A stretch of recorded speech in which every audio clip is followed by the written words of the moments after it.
কুমিল্লা এই আন্দোলনে সামনে থেকে নেতৃত্ব দিয়েছে, সামনে থেকে এই আন্দোলনে অবদান রেখেছে, বাংলাদেশ গড়ার লড়াইয়েও ঠিক একইভাবে আপনারা অবদান রেখে যাবেন।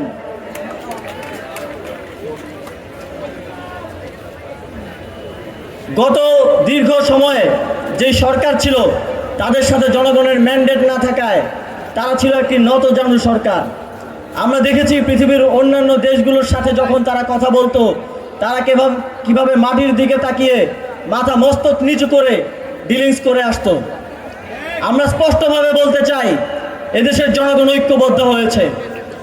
একটি সার্বভৌম রাষ্ট্র হিসেবে অন্য আরেকটি রাষ্ট্রের সাথে আমরা চোখে চোখ রেখে মাথা উঁচু করে কথা বলতে চাই, মস্তক নিচু করে না।